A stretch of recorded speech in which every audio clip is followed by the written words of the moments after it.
Hello students, आप chapter 16 पढ़ रहे हैं पर्यावरण के मुद्दों के बारे में।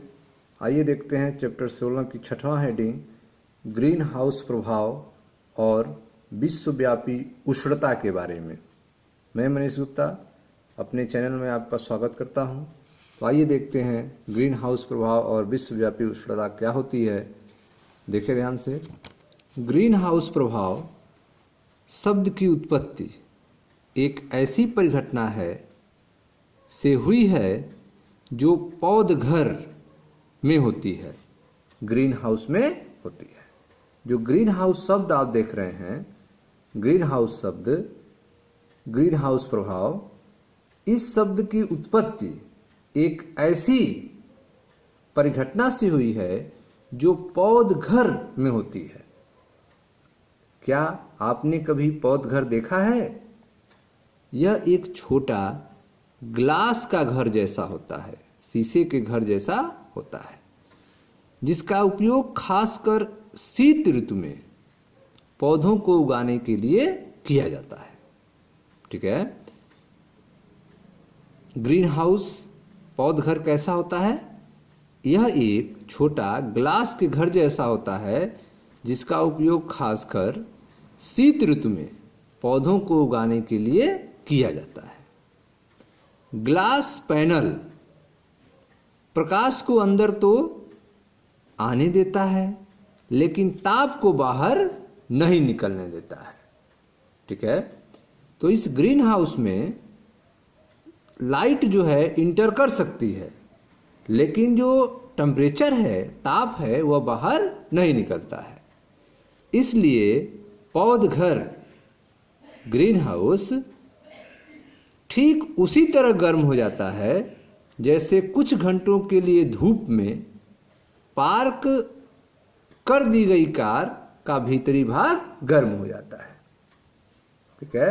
तो आप देख रहे हैं कि जो लाइट इंटर हो रही है ग्रीन हाउस में, उसके कारण जो अंदर गर्मी मिल रही है, टेम्परेचर बढ़ रहा है, ताप बढ़ रहा है, वह बाहर नहीं निकलता है, वह टेम्परेचर बाहर नहीं निकलता है, जिससे ग्रीन हाउस जो है वह गर्म हो जाता है, भीतर से गर्म हो जाता है। वह ठीक उसी तरह है जैसे कुछ घंटों के लिए धूप में अगर कोई कार को खड़ी कर दें तो जिस तरीके से कार के अंदर का हिस्सा भी गर्म हो जाता है, काफ़ी देर तक गर्म रहता है धूप के बाद भी, ठीक उसी तरह से ग्रीन हाउस भी गर्म हो जाता है। तो ग्रीन हाउस प्रभाव शब्द की उत्पत्ति एक ऐसी परिघटना से हुई है जो पौधघर ग्रीन हाउस में होती है। क्या आपने कभी पौधघर देखा है? यह एक छोटा ग्लास का घर जैसा होता है, जिसका उपयोग खासकर शीत ऋतु में पौधों को उगाने के लिए किया जाता है। ठीक है। ग्लास पैनल प्रकाश को अंदर तो आने देता है, लेकिन ताप को बाहर नहीं निकलने देता है। इसलिए पौधघर ठीक उसी तरह गर्म हो जाता है जैसा कि कुछ घंटों के लिए धूप में पार्क कर दी गई कार का भीतरी भाग गर्म हो जाता है। आगे देखें। ग्रीन हाउस प्रभाव प्राकृतिक रूप से होने वाली परिघटना है। ठीक है। ग्रीन हाउस प्रभाव जो है वह प्राकृतिक रूप से होने वाली घटना है, परिघटना है, जिसके कारण पृथ्वी की सतह और वायुमंडल गर्म हो जाता है। तो जो आप ग्रीन हाउस में घटना देख रहे हैं, उस तरह की घटना जो है प्रकृति में होती है। ग्रीन हाउस प्रभाव प्राकृतिक रूप से होने वाली एक परिघटना है, जिसके कारण पृथ्वी की सतह और वायुमंडल गर्म हो जाता है। आपको यह जानकर आश्चर्य होगा कि यदि ग्रीन हाउस प्रभाव नहीं होता तो आज पृथ्वी की सतह का औसत तापमान 15 डिग्री सेल्सियस रहने के बजाय ठंडा होकर -18 शून्य से नीचे -18 डिग्री सेंटीग्रेड रहता। ठीक है। तो अगर ग्रीन हाउस प्रभाव नहीं होता तो पृथ्वी का जो औसत तापमान है 15 डिग्री सेल्सियस, वह घटकर कितना हो रहता, -18 डिग्री सेंटीग्रेड रहता। ग्रीन हाउस प्रभाव को समझने के लिए यह जानना जरूरी है कि सबसे बाहरी वायुमंडल में पहुंचने वाले सूर्य की ऊर्जा का क्या होता है। ठीक है, ग्रीन हाउस प्रभाव को समझने के लिए यह जानना जरूरी है कि सबसे बाहरी वायुमंडल में पहुंचने वाले सूर्य के प्रकाश, सूर्य की ऊर्जा का क्या होता है। पृथ्वी की ओर आने वाले सौर विकिरण का लगभग, पृथ्वी की ओर आने वाले सौर विकिरण का लगभग 1/4 भाग बादलों और गैसों से रिफ्लेक्ट हो जाता है, परावर्तित हो जाता है, और दूसरा चौथाई भाग वायुमंडलीय गैसों द्वारा अवशोषित हो जाता है।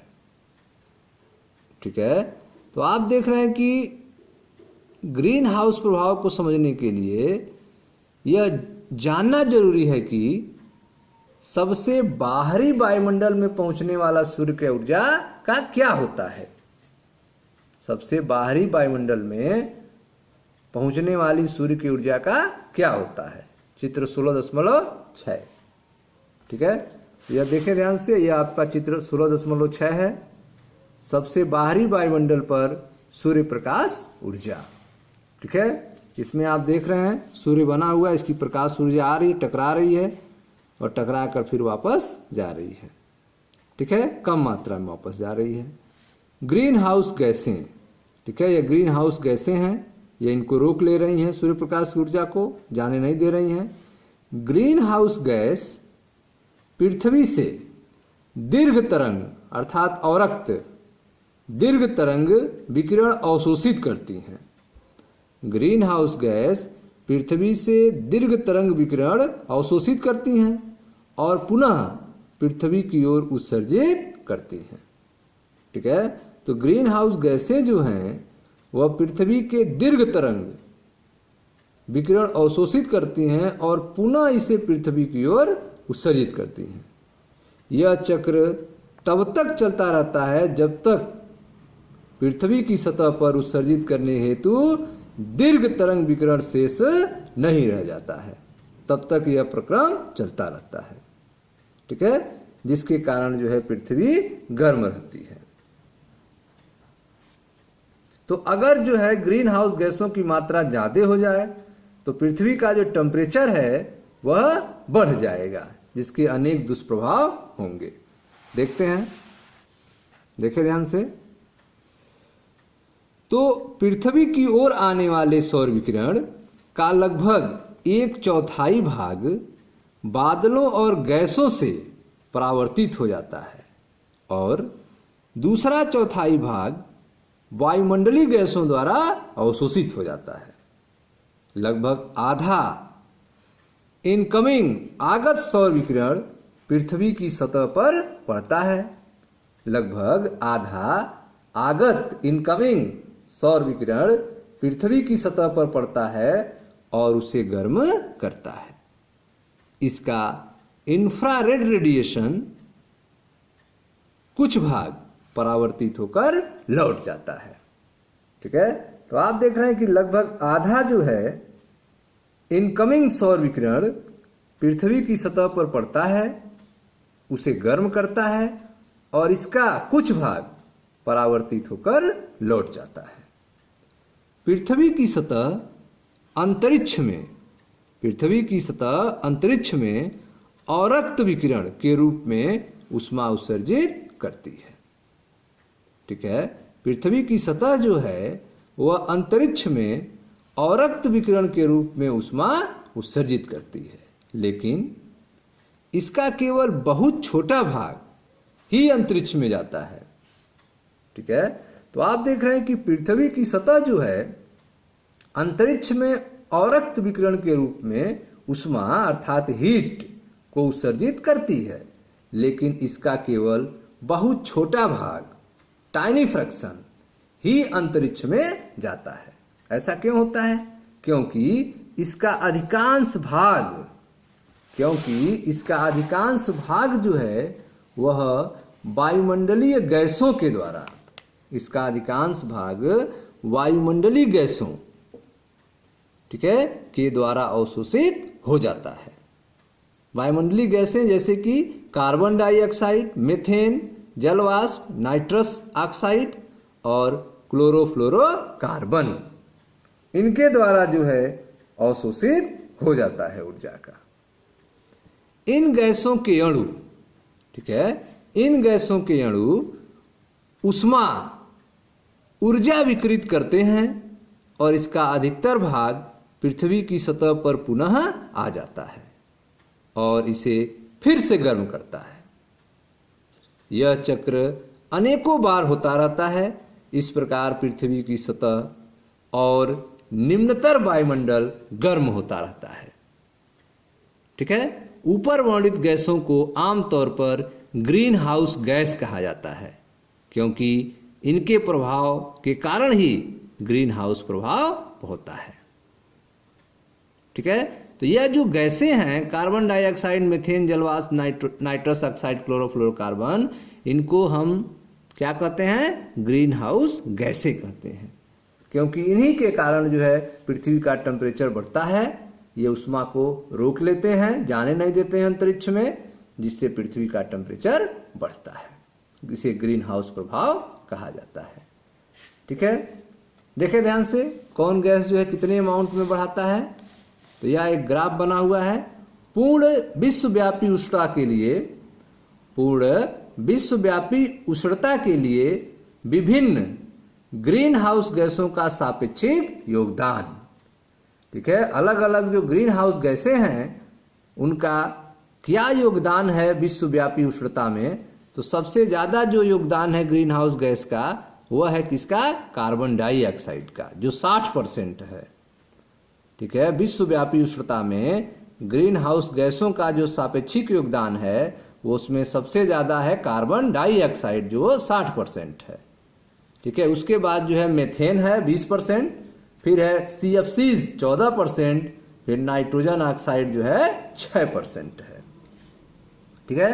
तो यह आपने देखा कितना परसेंट जो है कौन से गैस की हिस्सेदारी है ग्रीन हाउस प्रभाव में। ग्रीन हाउस गैसों के स्तर में वृद्धि के कारण, ग्रीन हाउस गैसों के स्तर में वृद्धि के कारण पृथ्वी की सतह का ताप काफी बढ़ जाता है, जिसके कारण विश्वव्यापी उष्णता होती है। क्या इसका साइड इफेक्ट है? गत शताब्दी में पृथ्वी के तापमान में 0.6 डिग्री सेंटीग्रेड वृद्धि हुई है, ठीक है। तो इसके कारण जो है गत शताब्दी में पृथ्वी के तापमान में 0.6 डिग्री सेंटीग्रेड की वृद्धि हुई है। इसमें से अधिकतर वृद्धि पिछले 3 दशकों में भी हुई है, ठीक है। इसमें से अधिकतर वृद्धि पिछले 3 दशकों में ही हुई है।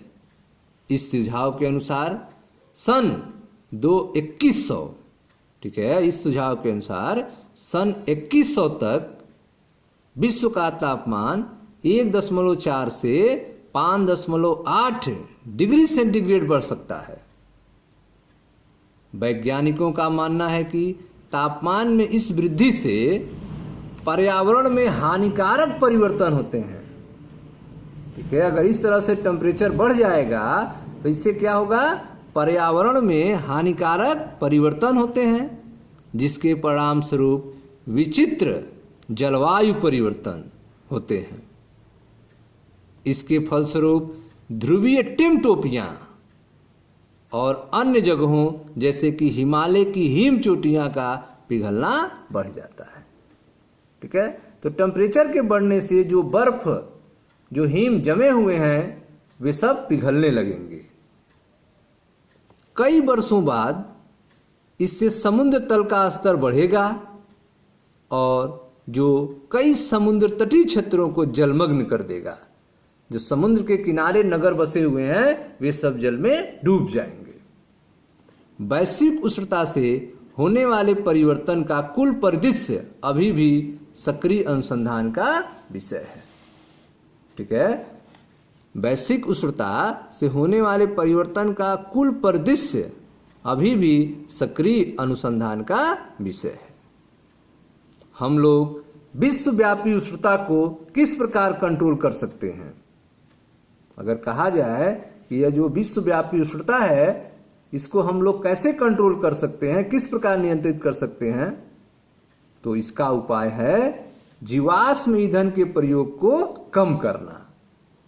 ठीक है, डीजल पेट्रोल इन चीजों को कम करना, जीवाश्म ईंधन के प्रयोग को कम करना, ऊर्जा दक्षता में सुधार करना, वनोन्मूलन, ठीक है, वनोन्मूलन को कम करना, वनों की कटाई को कम करना तथा वृक्षारोपण और मनुष्य की बढ़ती हुई जनसंख्या को कम करना।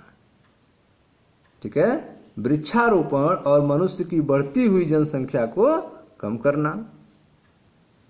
वायुमंडल में ग्रीन हाउस गैसों के उत्सर्जन को कम करने के लिए अंतर्राष्ट्रीय प्रयास भी किए जा रहे हैं। ठीक है, तो आप देख रहे हैं कि विश्वव्यापी उष्णता को कंट्रोल करने के लिए हम क्या कर सकते हैं। तो इसका उपाय है जीवाश्म ईंधन प्रयोग को कम करना, जो कोयला है, डीजल पेट्रोल है, उनका यूज कम करना, ऊर्जा दक्षता में सुधार करना, वनोन्मूलन को कम करना, वनों की जो कटाई है उसको कम करना, वृक्षारोपण को बढ़ाना, वृक्षारोपण ज़्यादा से ज़्यादा प्लांट को लगाना, वृक्षारोपण को बढ़ाना और मनुष्य की बढ़ती हुई जनसंख्या को कम करना। ठीक है, यह कुछ तरीके हैं जिनके द्वारा हम विश्वव्यापी उष्णता को नियंत्रित कर सकते हैं। वायुमंडल में ग्रीन हाउस गैसों के उत्सर्जन को कम करने के लिए अंतर्राष्ट्रीय प्रयास भी किए जा रहे हैं। ठीक है स्टूडेंट्स, तो यह था आपका ग्रीन हाउस प्रभाव और विश्वव्यापी उष्णता के बारे में। Thank you.